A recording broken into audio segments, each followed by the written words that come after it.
All right, I think I'm live now. I hope so. And I just wanted to go live because I wanted to cover a few questions that came in on Twitter, and they were questions that required a video because it would help the larger audience, not just the folks that were asking it. So, question number one is the difference between constructive and field changes. So, constructive change is the usual cause of disputes. This is where the two parties don't agree whether there has been a change or not. So if there's a change where both the parties don't agree on something, right? And this really happens in your requirements, right? This comes from requirements. If there's a requirement document that has ambiguous requirements, one party, the customer, may feel that he or she has already given the requirements, while the other party or you guys who are developing the project might feel that this was not part of the requirements itself. So that is known as constructive change, where you are incorporating a change, but both of you, the customer and the developing team,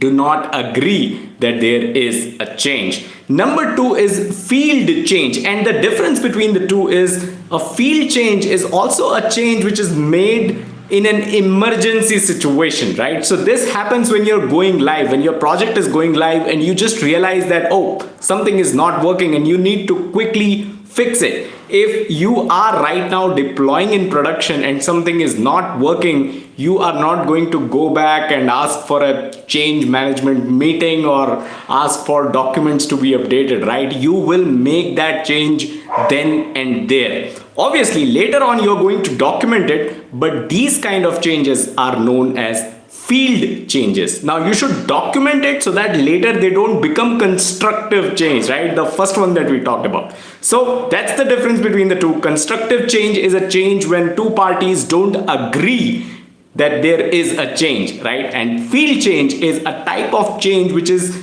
basically ad hoc in nature and documented later.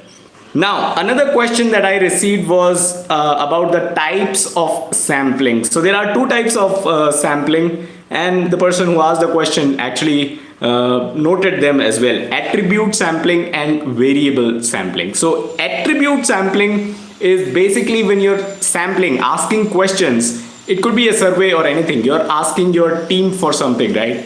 And if you're taking attribute sampling, what you're basically doing is asking for a binary yes or no. That's attribute sampling for you.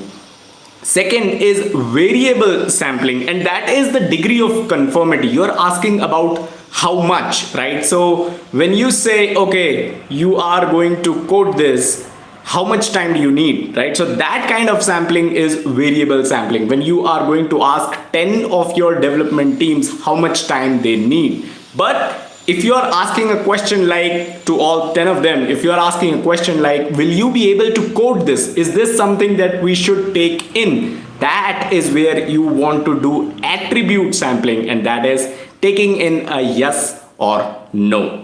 And finally, one last question that I received was part of communications management, and that was about proxemics. So proxemics is nothing but a personal space that you have when you're having a conversation, right? So if you're having a conversation with someone, there's some space between two. I hope at least that there is. So that space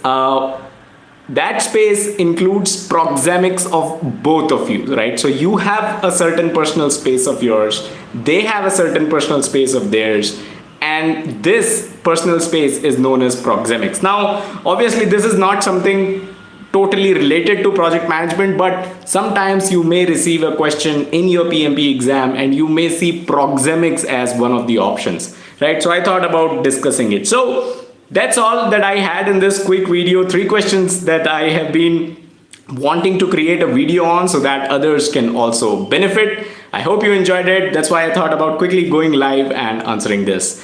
Thank you for watching this video. Also, don't forget to subscribe to the channel and don't forget to check out the website pmclounge.com, your #1 free PMP resource. Thank you and have a nice day. Now, how do I end this?